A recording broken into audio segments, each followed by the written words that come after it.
Fala meus amigos, estamos começando aqui mais um vídeo do canal e no vídeo de hoje a gente vai começar uma série aqui de 2 ou 3 vídeos que eu vou fazer sobre os 10 anos das manifestações de junho de 2013, tá? Na verdade a única coisa que eu estou conseguindo fazer aqui sem a poluição doentia dessa gente nojenta, desse grupo de bandidos que está me perseguindo aí já tem 10 anos e eu não consigo me livrar dessa corja para poder continuar vivendo, não consigo me comunicar com meus amigos aqui.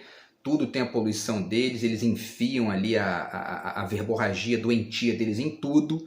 Então aqui estão destruindo as minhas conexões pessoais há anos e eu não consigo me livrar dessa quadrilha de retardados. Enfim, e a única coisa que eu estou conseguindo fazer de fato aqui, sem eles atrapalharem, poluírem e encherem o saco aqui com a babaquice deles que não me interessa, são os vídeos do YouTube. Então é o que eu estou conseguindo continuar aqui fazendo, né? Enfim, tá? Inclusive meu doutorado está em risco por culpa desses animais e, enfim, né, eu não consigo me livrar deles. Mas vamos fazer aqui o que eles ainda não destruíram, que são os vídeos do canal. Então vamos lá. Hoje nós vamos falar sobre alguns pontos das manifestações, porque, quer dizer, né, vou fazer 2 ou 3 vídeos aqui sobre esses 10 anos das manifestações de junho de 2013, que mudaram a história do Brasil recente aí, e trouxeram várias consequências, algumas positivas, mas a maioria delas negativas, e a gente vai ver aqui o porquê, né? Então, vamos falar de várias coisas. Eu vou aqui já dar uma lista de algumas coisinhas que eu acho interessante de falar, para a gente aos poucos ir desenhando, né, alguns desses efeitos, né, e algumas características também das manifestações. Em primeiro lugar, falar das demandas iniciais, né? Quer dizer, o que de fato movia aquelas manifestações, as primeiras, né, que aconteceram, e mesmo aquelas que foram, enfim, né, foram acontecendo, né, na esteira daquelas primeiras que rolaram. Por que é importante isso? Para poder desenhar se aquilo que estava sendo, enfim, uma demanda da população, se aquilo foi atendido de fato ou não. Ou seja, se a gente pode de fato dizer que as manifestações tiveram êxito, né? Mudaram alguma coisa naquele sentido ali. A gente vai ver que alguma coisa mudou, mas foi muito pouco, né? Em comparação à dimensão da coisa, o tamanho do que aconteceu naquele ano de 2013 e também 2014, né? Enfim, para além disso, vamos falar também, né, das consequências. Vamos falar de 2 coisas que eu acho muito importantes, que foram 2 manifestações midiáticas da época, tá? Então, uma delas do Datena, certo? A gente vai falar inclusive usando não só o próprio fato em si lá, né, a situação que aconteceu num programa que ele apresentava na televisão, mas também um artigo, tá, que está nesse livro aqui, o Cidades Rebeldes, tá, que é um livro com vários artigos que foi escrito, né, logo depois das manifestações ali, e tem vários textos interessantes aqui. Um deles é da professora e socióloga Silvia Viana, tá, da USP, e ela fala exatamente sobre esse ponto lá. Na verdade eu assisti essa questão do Datena ao vivo lá, eu estava numa padaria, eu lembro até hoje que eu estava numa padaria e assisti. Foi uma coisa bizarra assim, mas ao mesmo tempo bem significativo do que estava rolando ali, né? E é um belo exemplo da complexidade daquela situação. E uma outra questão também importante tem a ver com uma fala, com 2 falas do Arnaldo Jabor, naquele mesmo ano, 2013, logo no início, né?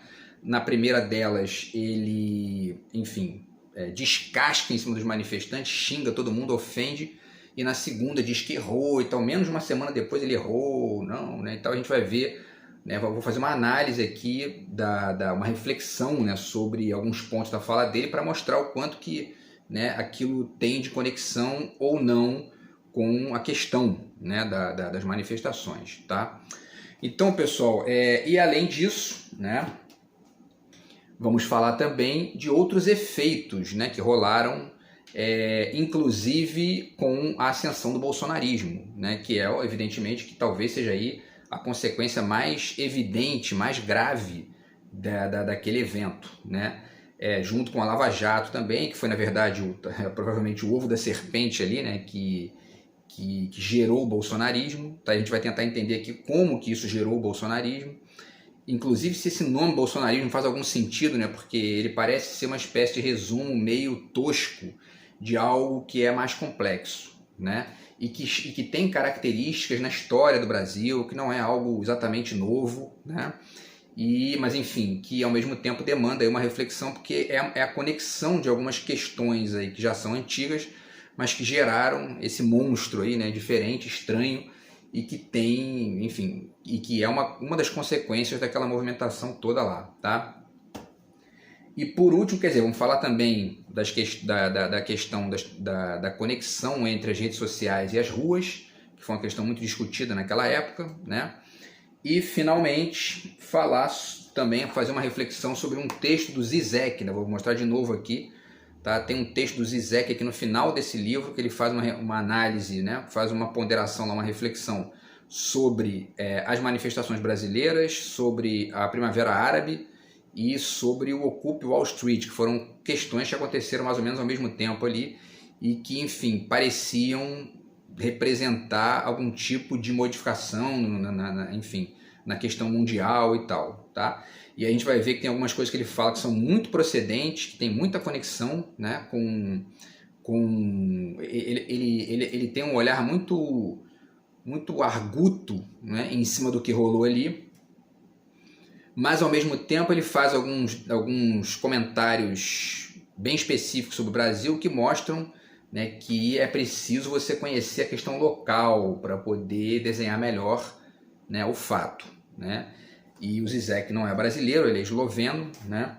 Mas ele desenha aqui vários pontos interessantes e a gente vai tentar acrescentar coisas aqui ao que ele pondera e também responder a dois ou três tópicos que ele levanta ali, ligados a essa complexidade toda, tá? Então, pessoal, vamos lá, vamos começar falando aqui, né? Provavelmente vai rolar uns 3 vídeos aí sobre isso, porque é um tema muito importante da história do Brasil recente, né? E diz muito do que a gente está vivendo até hoje, né? Essa chantagem do Arthur Lira ali na Câmara, isso continua sendo um efeito de tudo isso aí, né?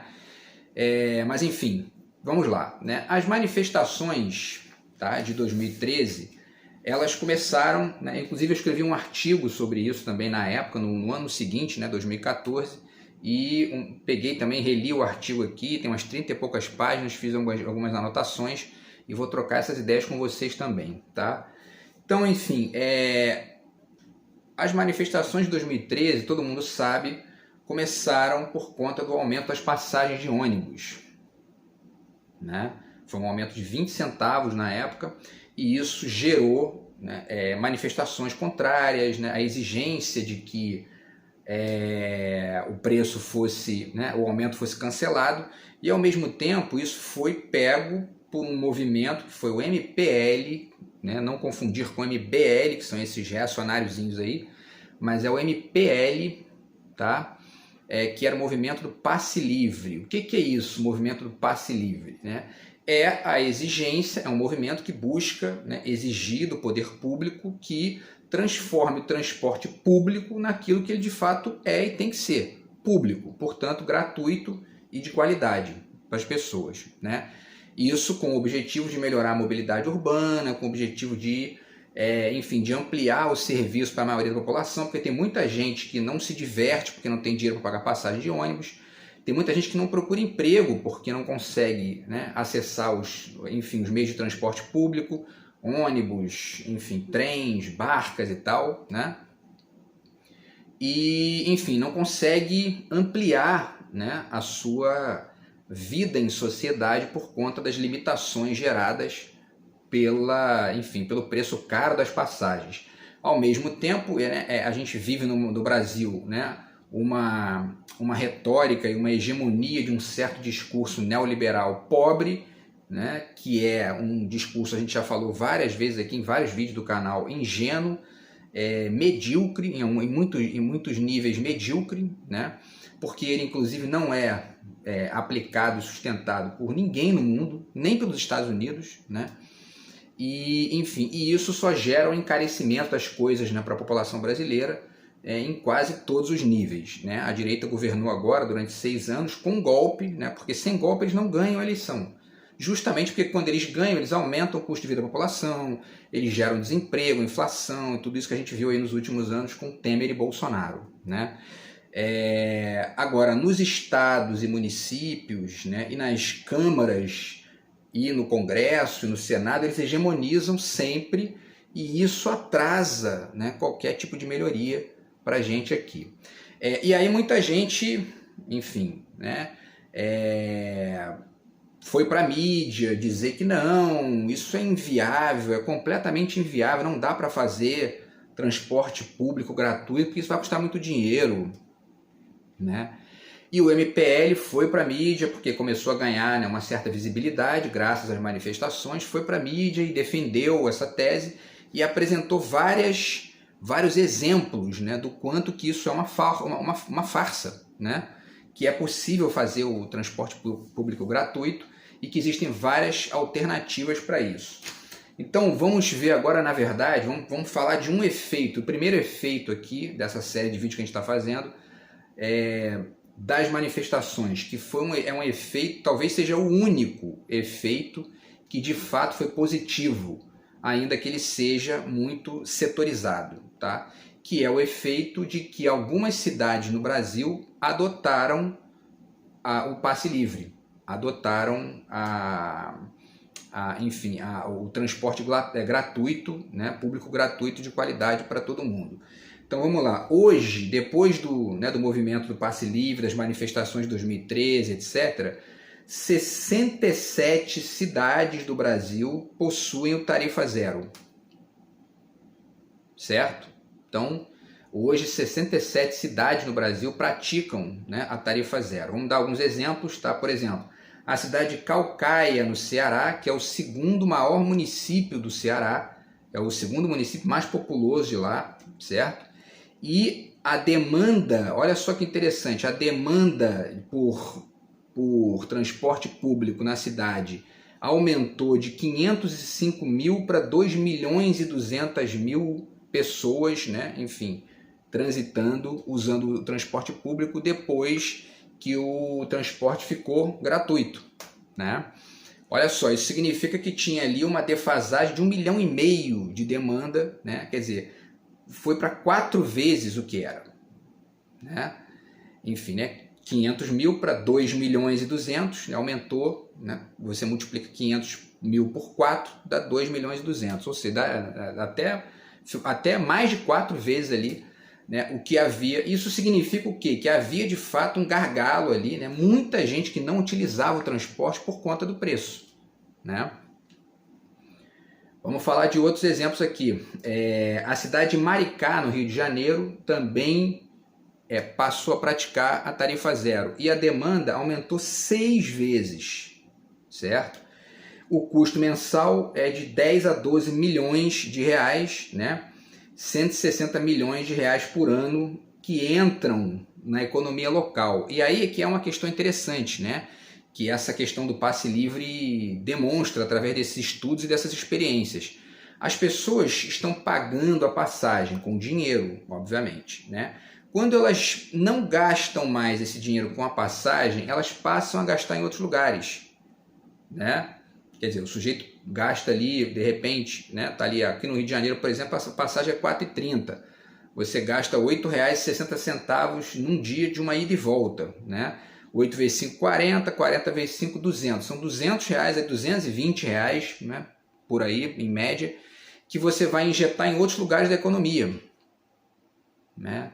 Com esse, enfim, zerando a passagem de ônibus, certo? Então isso é um ganho do comércio local, é um ganho, enfim, de todo mundo ali que demanda essa grana, né, que vende alguma coisa, ou até mesmo, né, enfim, a pessoa pode utilizar o dinheiro para outras coisas, né, com essa economia que está sendo feita ali, tá? E aí, vamos lá, né, tem um sujeito chamado Celso Haddad, que é o presidente da EPT, a empresa de transporte, tá? E ele diz o seguinte, né, que a tarifa zero é um propulsor do direito de ir e vir, e o direito de ir e vir é constitucional, né? É constitucional, tá ali, né? É preciso que proteger o direito de ir e vir das pessoas. Então, olha só, dessas 67 cidades, tá, que hoje tem o tarifa zero, 51 adotaram depois das manifestações. Ou seja, tinham só 16 cidades no Brasil que praticavam a tarifa zero e hoje são 67. Então isso é um ganho, de certa forma. Isso não atingiu quase nenhum dos centros grandes urbanos, né, do Brasil, mas são experiências que estão se ampliando, aí, estão aumentando, né, depois que esse tema passou a ser, protagonista aí nos debates. Tá? E aí, no dia da eleição, né, agora, no segundo turno entre o Lula e o Bolsonaro, foi testado também o ônibus gratuito para todo mundo, né, transporte gratuito, para poder ajudar as pessoas a votarem, né, porque muita gente não vota porque não tem dinheiro para pagar passagem. Né? E, enfim, no Recife, por exemplo, a demanda aumentou 115% com essa liberação. Né? Quer dizer, mais do que dobrou ali o uso do transporte público. E Belo Horizonte aumentou 60%. Tá? Essa proposta já existia antes, tá? E na verdade a proposta que eu estou dizendo é do tarifa zero, certo? Ela foi proposta pela primeira vez no mandato da prefeita Luísa Erundina, tá? Em 1989, quando ela foi prefeita de São Paulo pelo PT. Hoje ela está no PSOL e ela é deputada, né, pelo PSOL. Ela inclusive está com 80 e poucos anos, né, uma senhorinha já mais super ativa lá, guerreirona ali da causa pública, enfim. E ela foi a primeira pessoa a colocar essa questão na mesa ali, do debate, né? E isso é, inclusive, bizarro, né? Porque a gente olha para países da Europa lá que já tem isso há anos, né? Há décadas, né? E a gente está ainda lutando por isso aqui no Brasil. Por quê? Por conta do neoliberalismo, da direita brasileira, que é esse atraso que a gente continua vivendo aí sistematicamente, né? Então, pessoal, vamos lá, né? Aí tem uma matéria que fala sobre... E aí, vamos lá, olha aqui, ó. Preste atenção nisso aqui, que é muito importante, tá? O tema foi discutido pela equipe de transição do governo Lula e está no centro de um projeto de lei e em uma PEC, uma proposta de emenda à Constituição na Câmara. O primeiro de autoria de Gilmar Tato, do PT, e o segundo da Erundina, do PSOL de São Paulo. Certo? Então, essa discussão está em voga lá. Resta saber se vai andar com uma Câmara dessa, né? De maioria de direita, gente que só quer ganhar dinheiro, que não está nem aí para a população, né? E que foi posta ali por essa mesma população que é prejudicada por essa gente, né? Hoje, São Paulo, Cuiabá, Fortaleza e Palmas, no Tocantins, estudam essa mudança, tá? Acho muito difícil passar em São Paulo, porque, né, São Paulo ganhou o Tarcísio, que é um bolsonarista, que foi o pior investimento público da história do Brasil, quer dizer, isso aí acho muito difícil passar lá. Agora vamos pegar um outro exemplo aqui, que também é muito interessante para poder apresentar, inclusive, uma alternativa que é radicalmente viável em relação ao passe livre, tá? Que é a cidade de Vargem Grande Paulista. E olhem só que curioso, essa cidade, o prefeito dela é do partido do Bolsonaro.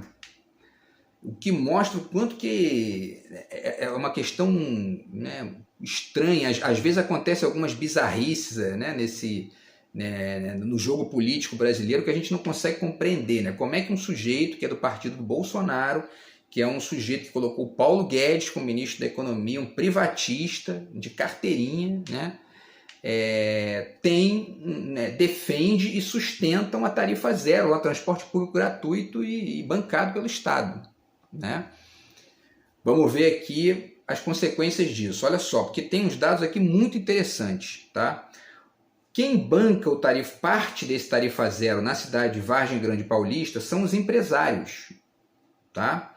Eles pagam uma taxa que substitui o Vale Transporte, de R$ 39,20 por funcionário, além de publicidade nos ônibus e etc. Né? Quer dizer, o sujeito paga ali, né? De repente ele gasta com os funcionários dele, sei lá, R$500 por mês, né? com Vale Transporte, ele passa a pagar uma tarifa de R$ 39,20 por pessoa, né? E isso diminui o gasto dele e ele banca, não só banca o transporte público para a cidade, como economiza, né?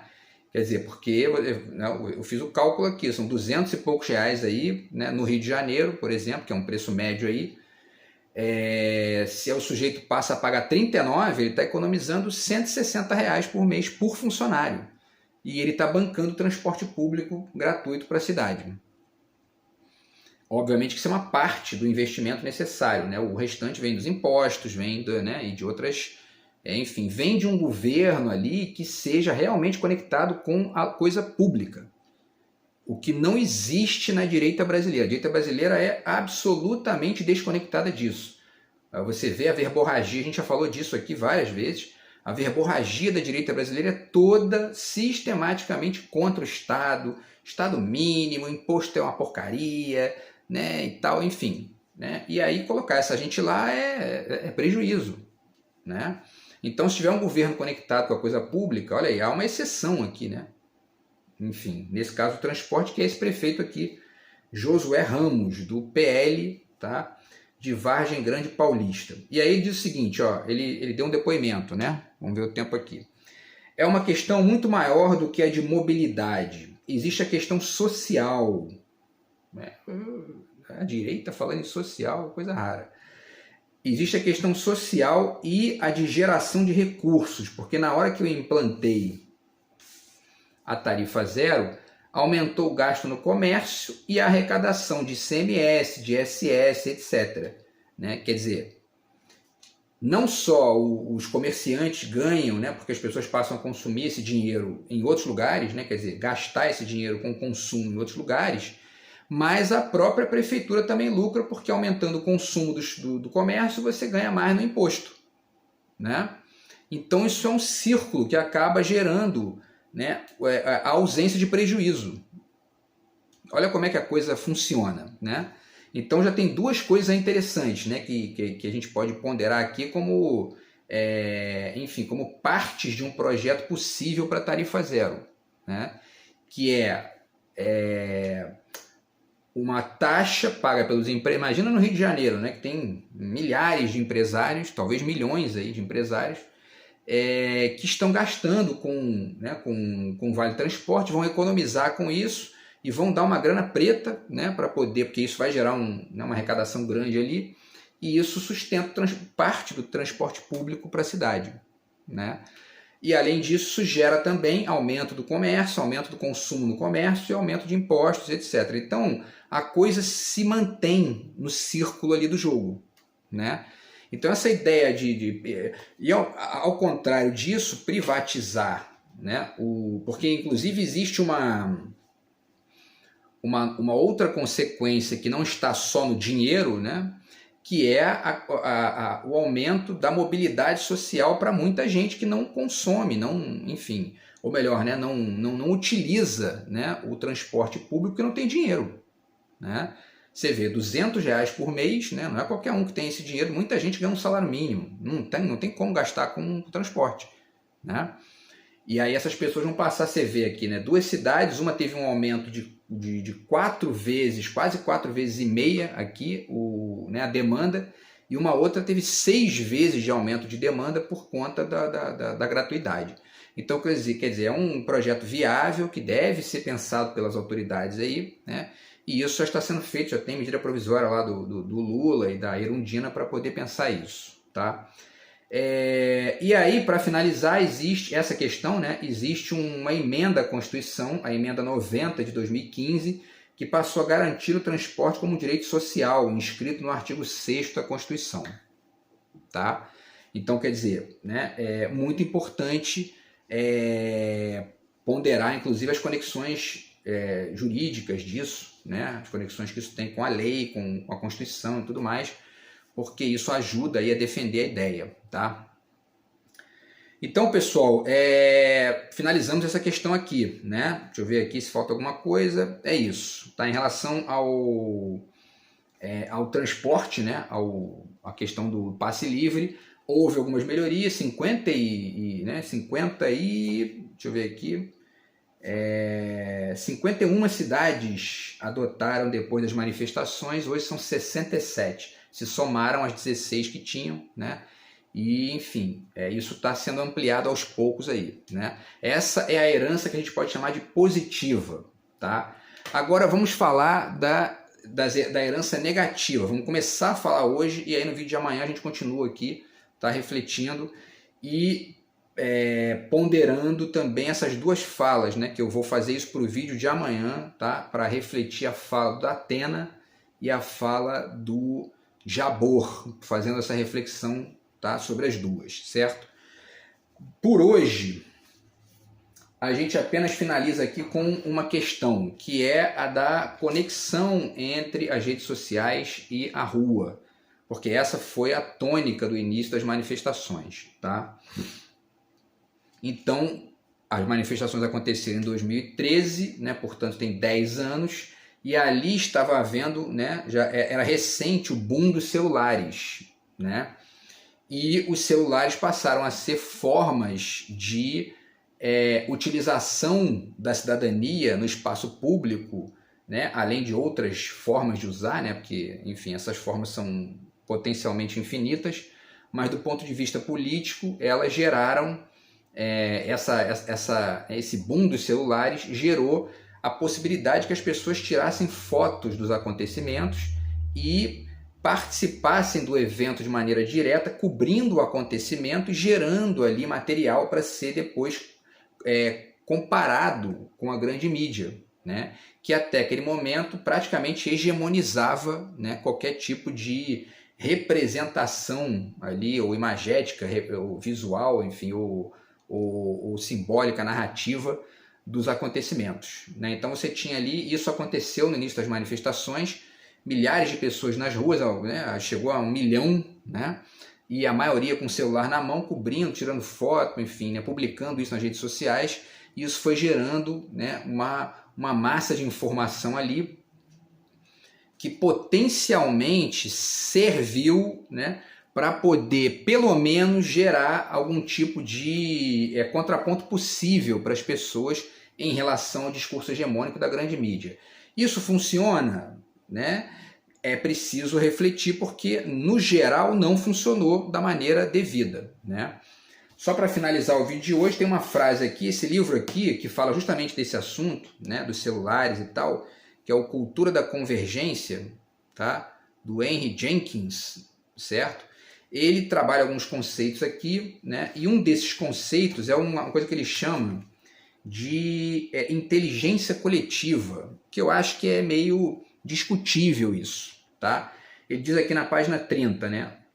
O consumo tornou-se um processo coletivo, e é isso que este livro entende por inteligência coletiva, expressão cunhada pelo ciberteórico francês Pierre Lévy. Nenhum de nós pode saber tudo, cada um de nós sabe alguma coisa e podemos juntar as peças se associarmos nossos recursos e unirmos nossas habilidades, né? A inteligência coletiva pode ser vista como uma fonte alternativa de poder midiático. A questão é que, do ponto de vista do uso pragmático das coisas, isso realmente é muito bom. A internet é excelente, você abre o YouTube, tem tutorial de tudo ali, né? É fantástico. Só que tem muitas questões que demandam uma complexidade maior de raciocínio e, ao mesmo tempo, uma complexidade histórica e malandragem também, para poder entender, né, certas sutilezas do jogo do poder. E isso talvez seja o maior significado do que seja inteligência, né? Muito mais do que a repetição técnica de um manual, né? Então eu não chamaria de inteligência coletiva exatamente, né? É talvez aí um instrumento coletivo de troca de informações, etc. Agora, sem um ponto fundamental, que é o ponto da reflexão, da capacidade de entender a complexidade dos processos, o sujeito acaba joguete, né, na mão dos grupos mais poderosos, tá? Então, enfim, a gente vai pensar melhor isso aí, dar outros exemplos aqui no vídeo de amanhã, tá? E vamos fazer aqui, os próximos 2 vídeos vão refletir mais sobre esse tema das manifestações. Beleza, pessoal? Então é isso, amanhã a gente fala mais sobre isso, tá? Tamo junto, abraço, fui.